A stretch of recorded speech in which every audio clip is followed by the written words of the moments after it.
Frequency Podcast Network. Stories that matter, podcasts that resonate.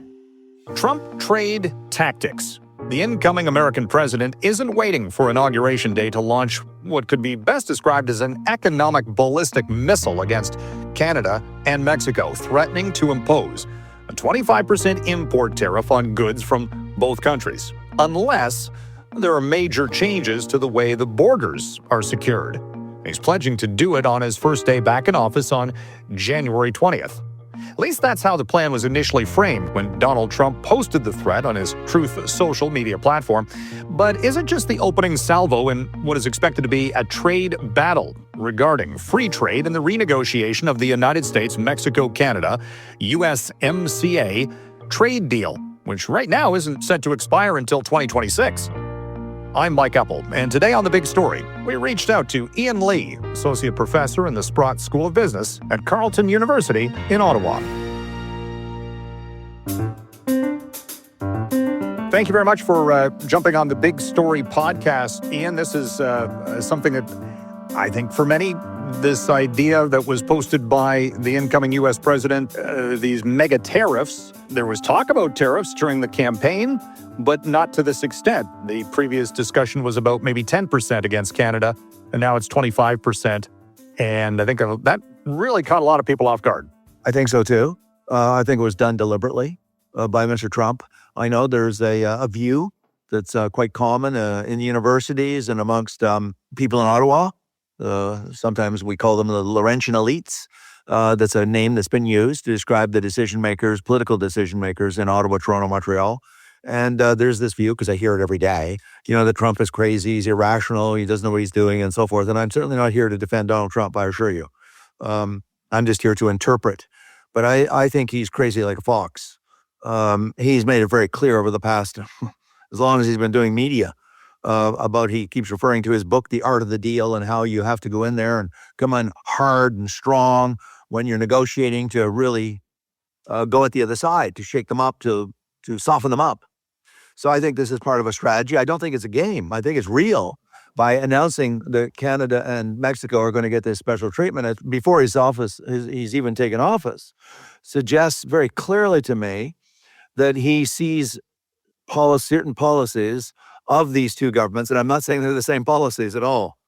They're very different countries, very different economies, but he sees these two countries as supporting particular specific policies, certain policies that he finds unacceptable to American interests, to the government, the new Trump administration. The initial discussion, though, when he was proposing these tariffs, was about basically helping the U.S. economy, bringing jobs back, and these ideas. In this case, though, he's tying this to tightening the border and the illegal drug trade focused on fentanyl. So it sounds to me as though he's hitting Canada and Mexico with trade policies to affect something else. I think Trump believes that tariffs are uniquely powerful because they hit people in the wallet, even if they're imposed for reasons that have nothing to do with trade. And as we know, at least those who follow the American election knew, and I followed it every day, and I followed the polls every day, there were basically two issues. One was the border and illegal immigration, and some of the polls I've read said that that's why he won, and the other was the economy. Now, whether the economy was number one and immigration and illegal immigration was number two, or was the other way around, doesn't really matter. Both of those are his two issues. And so what I think he's doing is using the tariffs because they're a particularly effective tool in getting the attention of foreign governments, because everyone in the world, or just about every country in the world, wants access to the largest economy in the world, which is the United States. So that gives them extraordinary leverage. I said he's setting the table. I don't think this is just about the border, because the border isn't that porous. The northern border is not that porous. I'm talking the Canadian border. It's not as if there's millions of people fleeing across from Canada into the U.S. I mean, there's just no evidence of that whatsoever. So, as I said, I think he's setting the table. He's sending very clear messages to both the government of Mexico and the government of Canada that it's not business as usual. It's not going to be business as usual with the new Trump administration. And there's things that he's going to want changed. And I can point to which I use in my classes, and it's a very well-known document by a U.S. government agency called the USTR, United States Trade Rep. And he publishes a report annually of the trade irritants organized by country. So that's the list tabled annually lists all the trade irritants by country alphabetically. So there it is. You can look up the C's and there's Canada. And they have a list of things that we've been doing for a long time, going all the way back to the Clinton administration 30 odd years ago. And, for example, we don't allow American telecom to come into Canada. We just don't let them. American banks are very severely restricted. American Airlines. We don't allow American dairy to come into Canada.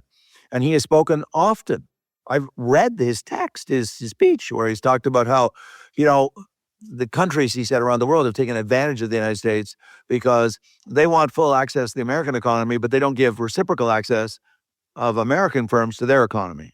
So I think this is just part of a broad offensive when he takes office. He's determined to change the rules of the game on the border and on national defense, on NATO, and on access to the countries. He knows that we, for example, have put special taxes that have just been applied to Google and to Meta under the the Broadcast Act. He knows that we discriminate against American telecom and American banks. I know a lot of Canadians don't even use that language. They say, well, these are our policy. We can do whatever we want. Well, he's saying, if you're going to hurt or discriminate or prevent American companies from going into your country, well, then we're going to hit you back. That's all he's saying. I found it very interesting that you say he was basically trying to get attention, and he certainly did within, hours of that message going out.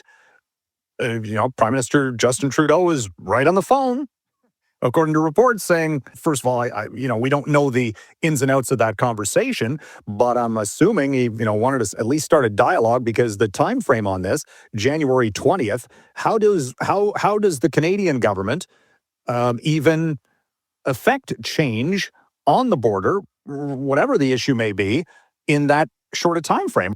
Like I've already said, I don't believe it's just about the border. Okay, these tariffs, and there's lawyers pronouncing on this. These are very illegal under CUSMA. I argue, I think it's not very profound, that if these tariffs were to be introduced, they will be the abrogation, the termination of CUSMA, which has all the other things in there. So it's not just about immigration. If he puts the tariffs in, he's essentially canceled the free trade agreement. A year ahead of its renegotiation. Precisely. So what he's saying is he's doing a whole bunch of things. I think what he wants is a new CUSMA, and he's not willing to wait to 2026 because he knows that's halfway through, or his presidency, or a good way through his presidency. I think what he's doing is sending a shot across the bow, that he wants it renegotiated, and that new NAFTA or new CUSMA 3.0 will be much more comprehensive. I think that's what he wants. It's going to be comprehensive. It's going to be about immigration. It's going to be about drugs. It's going to be about energy. It's going to be about protecting industries to keep out American companies. And I think that this idea floating around in Ottawa from the Liberal government that, well, we're just going to do another charm offensive like we did the last time, I think has completely failed to understand what's going on. I think he is almost provoking them into realizing eventually, and I think they will figure it out, the Liberal government will figure it out eventually, that this doesn't call for a charm offensive. They completely misread the room. They've misread Trump. They've misread the country on the United States. I think he wants a brand new deal. And it's going to be a brand new deal that does not have any restrictions that stop American companies from coming to Canada. And that may sound terrible to some people. I testified before the House Commons Finance Committee only 2 months ago, saying that these protections in our country developed over many years by the decision makers, discriminated against Canadians. My point being, the Americans know about these protected industries. It's been on the list every year tabled in Congress since literally the Clinton years. And so what I think he's doing is he's going to accelerate, or he's going to suggest, demand, offer to accelerate the renegotiation of the CUSMA agreement right up to the beginning. And all of these protectionisms will leave, or he'll just say, well, then there's not going to be any agreement whatsoever, and you will not have any access to the American market under any special privilege of a free trade agreement. The deal will just come in under WTO rules. Do you foresee, though, because of the exports that we do send to the United States, is this going to hurt Americans in the short term? If you're putting tariffs on energy exports, for example, or First, auto trade, I mean, how many times does one single vehicle cross the Canada-U.S. border, or in the other direction to Mexico, in the building of a car? How do you even? I'll get with those in a minute, but let me just deal with the overarching assumption. This is going to hurt them as much as us. That is just absolute nonsense on stilts. The United States is $25 trillion, largest economy on planet Earth. There are people who still think China is the largest. It is not. China is significantly smaller. European Union is way smaller, and the U.S. is the largest. So am I saying it won't hurt anybody? Of course not. The United States is so enormous. Will it hurt some people in the States? Of course it will. But they're so huge. They're so large. They're so powerful, they can shake it off. Use that great line by Taylor Swift, shake it off. Well, the Americans can shake off because we are the mosquito on the elephant's back.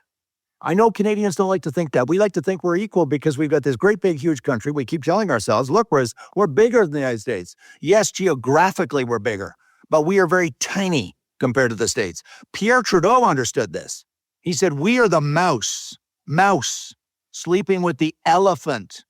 Elephant sneezes, mouse catches pneumonia.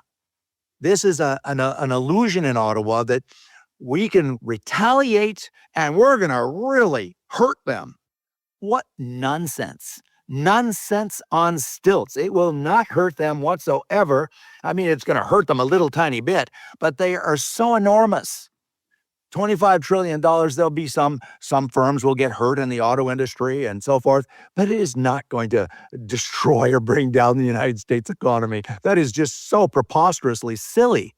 And he's already said energy will not be subject to the tariffs because energy is critical to the U.S. economy. And he's already said, I will not be doing this to the energy industry. The auto industry, what will happen if those tariffs were to go on is those American companies that are bringing auto parts back and forth, they will quickly resource in the United States from companies in the United States, which again is so enormous. And who will be the net loser? Canada.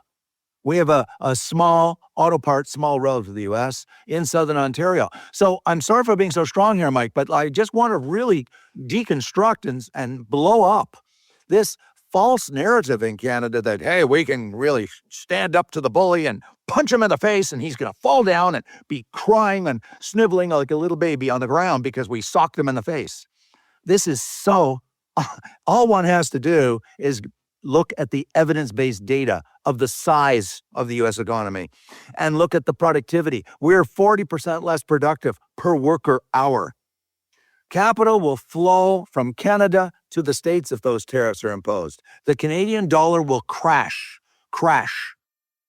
Imports, we import 1/3 of our GDP, $1 trillion a year, everything from computers to tractors to blueberries to strawberries to fruit and vegetables. Our inflation will go up, our GDP will go down, our dollar will go down, and we will experience capital flight to the States because we are tiny, 1/10 the size of the U.S. So this is a catastrophe if it happens, which is why we cannot allow it to happen. And he can figure these things out. He knows that this is going to bring us to the table. The Prime Minister and the Premiers are going to, once the lights go on, and I think the lights are going on, and certainly the Premiers understand this because I've heard some of them talk, we must do a new deal and we must retain open access to the U.S. Economy as the largest economy in the world. And all this propaganda coming out of Ottawa, liberal propaganda of a charm offensive, must be put aside and let the grown-ups recognize that this is an existential crisis to Canada.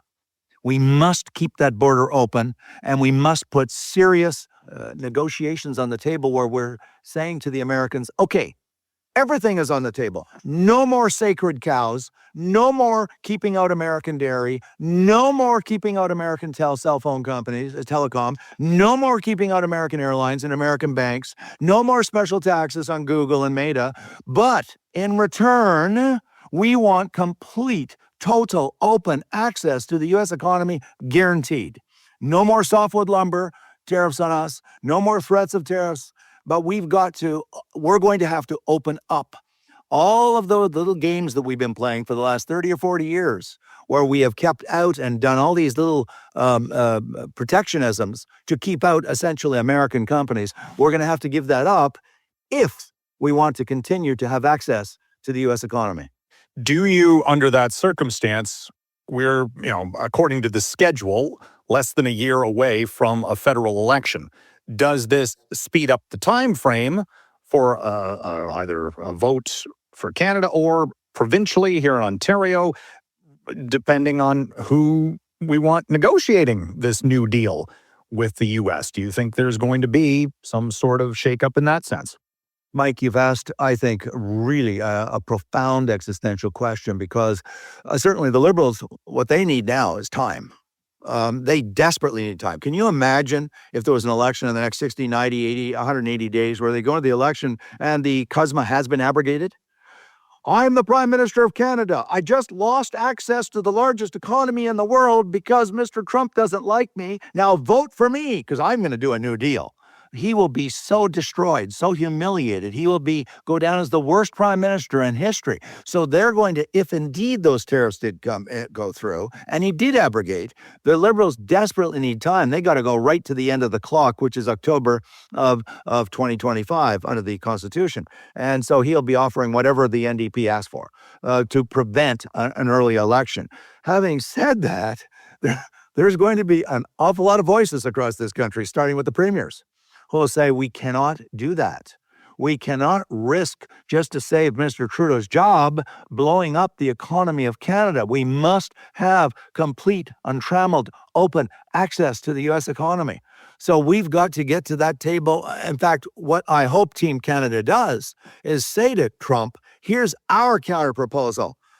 Let's not wait till 2026 to negotiate a new CUSMA. Let's start on January 21st, the day after you're inaugurated, to do a new deal and try and have it done by May or June of the 1st of this year, of 2025.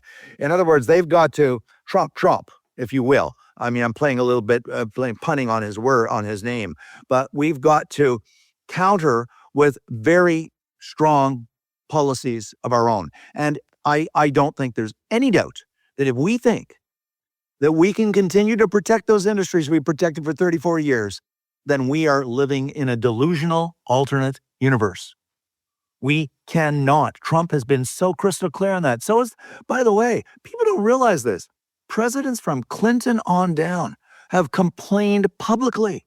Barack Obama spoke in our parliament a few years ago, and he went through the list of the things we're doing that they don't like. But past presidents said, we like you, you're our good neighbor, Canada, so we're not going to push this all the way. We're going to sort of look the other way, even though you're doing a dirty to us, even though you're backstabbing us, basically, is what they're saying. We're not going to fight it. Trump is saying, no more. Those days are over, that you can suck and blow at the same time. And he's also saying it to the Europeans. He's saying it to other countries. You've lived off the United States. You want open access to our economy. Then you turn around and protect your economy from our companies. And you don't pay your 2% on defense, so you free ride on us. And all he's saying is, it's over. Enough is enough. The games are over. You're not going to do that to America anymore. And if you do, you will get cut off access to the largest economy in the world. That's all Trump is saying and doing. Now, there's lots of people that hate it, and they don't like it, because we've always had that understanding that we could have access to the American economy and still protect our economies against American companies. And he's just saying, not going to happen. And so we have to confront that we are at a tipping point in the history of our country. This is as bigger than 1988, when we did the free trade agreement, which opened up the Canadian economy, which had been protected from 1867 until 1988, but then we had all these special protections we kept in it.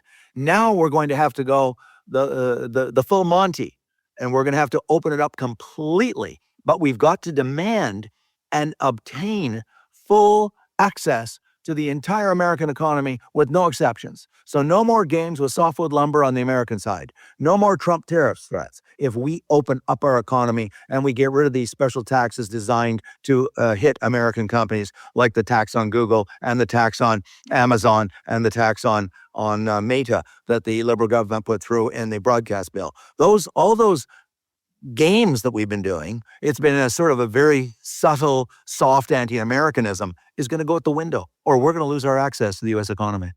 Christmas vacation is canceled. Burning the midnight oil. They've got to come up, and I think they will. They've got to come up with a proposal that's going to appeal to the American side, because it takes two to tango. And they're not going to. I think Trump has decided all those protectionisms that are anti-American, they're all going to go, or you don't have access to us. And I'm going to do it with tariffs. So that's his bulldozer.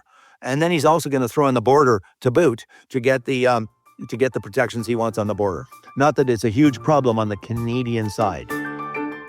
Thank you for joining us. My pleasure, Mike. Thank you. We'd love to hear from you here at The Big Story. You can reach out to me anytime at mike.eppel@rci.rogers.com.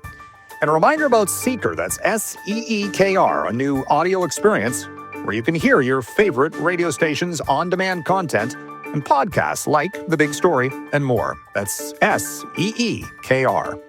I'm Mike Eppel. Thanks for listening.